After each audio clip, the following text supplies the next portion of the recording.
जय श्री कृष्णा साथियों, मेरे यूट्यूब चैनल पर आपका स्वागत है। मेरा नाम है सुषमा। तो ये जो आप कहानी देख रहे हैं दुनिया का सबसे अनमोल रत्न प्रेमचंद का है।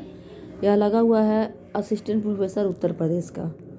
और यह पुस्तक जो है यह है दृष्टि पब्लिकेशन का हिंदी साहित्य, जो कि नेट JRF के लिए है। तो यह पूरा नेट का सिलेबस है इसमें हिंदी के लिए। और ये भी है, इसके एक वीडियो बनाया हुआ मैंने इस पुस्तक के ऊपर, तो आप देख सकते हैं। तो मैं पढ़ रही थी, तो इसमें से कुछ कहानियाँ, जो कहानी सिलेबस में लगा हुआ है उसमें से कुछ कहानियाँ, इसमें से वही कहानियाँ असिस्टेंट प्रोफेसर उत्तर प्रदेश में भी लगा हुआ है। और एक बात और है कि यह जो सिलेबस है, यही सिलेबस है हरियाणा असिस्टेंट प्रोफेसर का। तो जो भी भाई बहन मेरे पढ़ रहे हैं नेट JRF के लिए, जिनका नहीं निकला है, या फिर जो भी असिस्टेंट प्रोफेसर हरियाणा और उत्तर प्रदेश के लिए पढ़ रहे हैं, उनके लिए यह पुस्तक बहुत ही उपयोगी है। वो चाहे तो ले सकते हैं, इसमें मेरा कोई कमीशन नहीं मिलना है, मैं तो हेल्प के लिए बता रही हूँ। अच्छी है क्योंकि सभी टॉपिक एक जगह उपलब्ध हैं। तो देखते हैं दुनिया का सबसे अनमोल रत्न प्रेमचंद कहानी जो लगी हुई है। सबसे पहले जमाना पत्रिका में प्रकाशित हुआ यह संग्रह क्या है, सोजे वतन 1908 ईस्वी, पहला कहानी संग्रह उर्दू में। माफ कीजिएगा, मुझे थोड़ी सर्दी हुई है तो आवाज़ थोड़ी बदली है। इसके दुनिया व हुब्बे वतन, सांसारिक प्रेम और देश प्रेम। दुनिया का सबसे अनमोल रत्न था सोजे वतन, जो कहानी पहला कहानी संग्रह था, उसकी कहानियाँ है ये। यही मेरा वतन है, शेख मखमूर, सीतम ए मातम, शोक का पुरस्कार। ये 5 जो कहानियाँ हैं वह लगी हुई थी इसमें। तो इस प्रेमचंद के इस कहानी संग्रह को ब्रिटिश सरकार ने सेडिशन राज 2 का आरोप लगाकर जब्त कर लिया था। इसका कथासार क्या है। और एक बात और है, यह कहानी जो है अगर आपके पास पुस्तक नहीं तो गूगल पर आप सर्च करके पढ़ सकते हैं, बहुत अच्छी कहानी है। और उसके बाद ये मेरा वीडियो देख लें, अगर आपके पास नहीं है तो आपकी पूरी जो इसकी कथा वस्तु है समझ में आ जाएगी। तो रूपवती दिलफरेब और उसके प्रेमी दिलफिगार की इस अलिफ लैला के किस्से नुमा कहानी में अंत में देश प्रेम और देशभक्ति की भावना उजागर की गई है।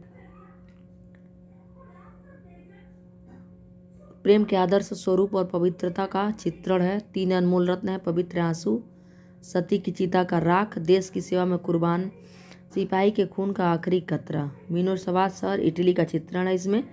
और पात्र मुख्य है दिलफरेब और दिलफिगार। दिलफरेब सौंदर्य की देवी है जिसे वह प्रेम करता है। मीनोसवाद की मलिका है दिलफरेब।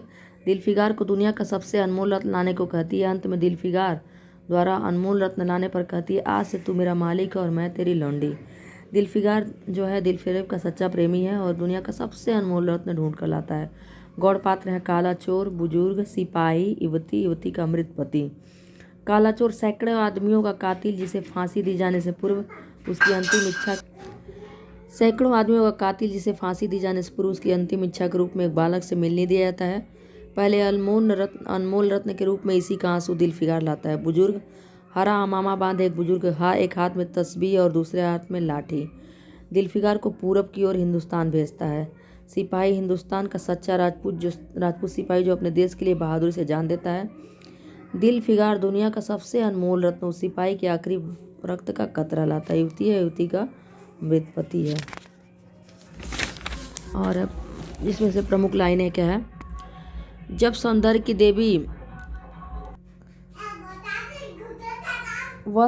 देवी यानी मलका दिलफरेब का सच्चा और जान देने वाला प्रेमी था।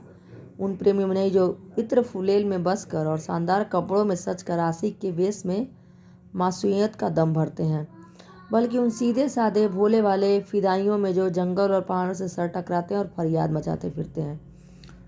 अगर तू मेरा सच्चा प्रेमी है तो जा और दुनिया का सबसे अनमोल रत्न चीज लाकर मेरे दरबार में आ, तब मैं तुझे अपनी गुलामी में कबूल करूंगी। अगर तुझे वह चीज़ न मिली तो खबरदार इधर रुख न करना, वरना सूली पर खिंचवा दूंगी। दिलफरेब कहती है दिलफिगार से। मुनीर सामी को हातिम सा मददगार मिल गया। ऐ काश कोई मेरा भी मददगार हो जाता है। काश मुझे भी उस चीज़ का जो दुनिया का सबसे बेशकीमती चीज़ है नाम बतला दिया जाता। भला से वह चीज़ हाथ न आती, मगर मुझे इतना तो मालूम हो जाता कि वह किस किस्म की चीज़ है। आंसू का एक कतरा टपक पड़ा। दिलफिगार ने लपक कर उस अनमोल मोती को हाथ में ले लिया और उसके दिल ने कहा, बेशक यह दुनिया की सबसे अनमोल चीज़ है, जिस पर तख्ते ताउस और जामेजम और आवे हयात और जरे परवेज सब निछावर हैं। क्या अपने रूप की एक झलक दिखाकर इस जलते हुए दिलफिगार को आने वाली शक्तियों को झेलने की ताकत न दोगी? तेरी एक मस्त निगाह के नशे में चूर होकर मैं वह कर सकता हूँ जो आज तक किसी से न बन पड़ा हो। दिलफिगार कहता है, प्रेमिका ने अपने को प्रेमी पर न्यौछावर कर दिया और दो प्रेमियों के सच्चे पवित्र अमर प्रेम की अंतिम लीला आंख से ओझल हो गई। ए जान निछावर करने वाले आशिक दिलफिगार, बेशक यह राग जो तू लाया है, जिसमें लोहे को सोना कर देने की सिफत है, दुनिया की बहुत बेशकीमत चीज़ है और मैं सच्चे दिल से तेरी एहसानमंद हूँ। तूने ऐसी अनमोल भेंट मुझे दी, मगर दुनिया में इससे भी ज़्यादा अनमोल कोई चीज़ है। जा उसे तलाश कर और तब मेरे पास आ। मैं तहे दिल से दुआ करती हूँ कि खुदा तुझे कामयाब करे। दिलफरेब कहती है, तू मोहब्बत का दावा करता है और तुझे इतनी भी खबर नहीं कि मजबूत इरादा मोहब्बत के रास्ते की पहली मंजिल है। मर्द बन और यूँ हिम्मत ना हार। पूरब की तरफ एक देश है जिसका नाम हिंदुस्तान है, वहाँ जा और तेरी आरज़ू पूरी होगी। एक बुजुर्ग कहते हैं, क्या तू नहीं जानता मैं कौन हूँ? क्या तूने आज इस तलवार की काट नहीं देखी? मैं अपनी माँ का बेटा और भारत का सपूत हूँ। सिपाही जवां मर्द कहता है, ए जवां मर्द, मैं तेरा दुश्मन नहीं हूँ, अपने वतन से निकला हुआ गरीब मुसाफिर हूँ। दिलफिगार बोलता है, सिपाही बोला, अगर तू मुसाफिर है तो आ मेरे खून से तेरे हर पहलू में बैठ जा, ते खून से तर पहलू में बैठ जा, क्योंकि यही 2 अंगुल ज़मीन है जो मेरे पास बाकी रह गई है और जो सिवाय मौत के कोई नहीं छीन सकता। अफसोस है कि तू यहाँ ऐसे वक्त में आया जब हम तेरा आतिथ्य सत्कार करने योग्य नहीं। हमारे बाप दादा का देश आज हमारे हाथ से निकल गया और हम इस वक्त बेवतन हैं। बोलता है सिपाही, क्या मैं अपने ही देश में गुलामी करने के लिए जिंदा हूँ? नहीं, ऐसी ज़िंदगी से मर जाना अच्छा, इससे अच्छी मौत मुमकिन नहीं। सिपाही मरने वाले ने धीमे से कहा, भारत माता की जय, और उसके सीने से खून का आखिरी कतरा निकल पड़ा।